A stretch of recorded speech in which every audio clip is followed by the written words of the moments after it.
Beetle last night, and it was amazing. What do you think? You like it? It was so good. And I you. think one of my favorite things was Jaime Reyes' story in this film really pushes back on the assumption that heroes have to be alone and that they can't have everybody kind of in on their secret. Can you talk a little bit about the importance of Familia and how that propels Jaime through his journey? 100%. Like, I think it all started with a little bit of a joke. Trying to find a fresh take on that, on the selection or transformation process.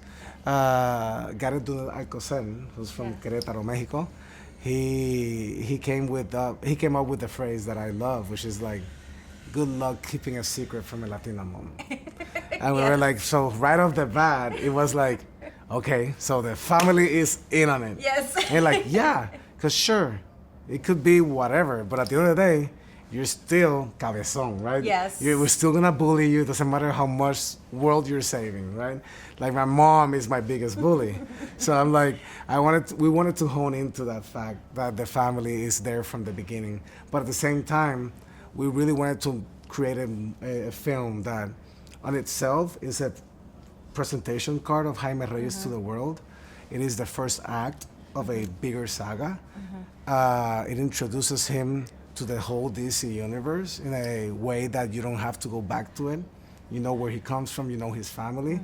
And by doing so, we really wanted to make a love letter to the people that came before us, and the legacy they left, and the sacrifices they did for us to be where we are. So this is a love letter to our families, to the Latinidad that lives within us, because there is a superhero inside of all of us. We don't have to wait for somebody else to save us. We can actually be heroes. And I think that's the fact that that's something that we can see and experience with the Reyes family. And I think that comes out really through, it comes through really well in the last act where Nana says, you know, we can cry later, but we need to get this done now. That's what my mom has told me on my worst days. What went into kind of shaping that? We're going to give you space to be vulnerable, but you have to be resilient now. How did you craft that narrative? Because sometimes it can be a little thorny to deal with.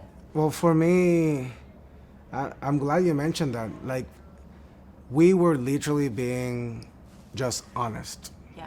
Like we were not trying to craft anything, to be honest. We were like, this is our experience. Yeah. I watch movies, you know, where everybody goes into battle, they lose so many people, they win the war, and then everybody's celebrating as if they never lost anybody that they cared for. And we grieve differently. Yes. We cry differently. Like, we celebrate differently. Our relationship with death is very different than the relationship that the U.S. has with death. And we wanted to be simply authentically ourselves. We are a history of resilience. We are a history of connection. And we wanted to celebrate that in a way that felt authentic. And by the only way that we could celebrate it is by just being ourselves in the midst of specific situations. And like you said, like, sure, it is sad. We'll have time to cry, but we cannot wallow on the losses because we're not done. And that legacy of resilience is something that we experienced firsthand during the aftermath of Hurricane Maria, when we were told that somebody from outside could save us, only to find out that we only had to rely on ourselves to be saved. So by doing that resilience, we were able to rebuild cities, rebuild communities. And then we were able to, like, okay, now we cry, right?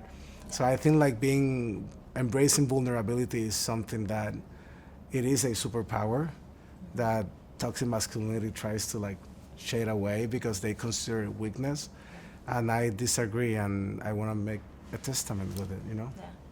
I think one of the other things too is I know from some of the marketing, some people were a little worried, especially Tejanos, that Texas and the Mexican part of Jaime may be kind of stripped out, and that's not the case at all. No, not at all. So what goes into kind of, you know, we have him in a new city, but he's still a Mexican kid. He's like, how did you come up with kind of introducing that in an authentic way, but still holding it to a new city and a new surrounding?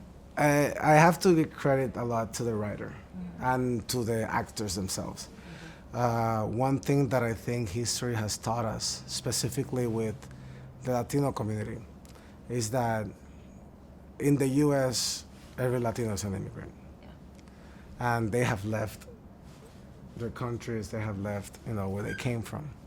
And they come to the city. Some of them, in order to be citizens, they have to literally deny where they come from, embrace a new culture, pledge allegiance to a new flag.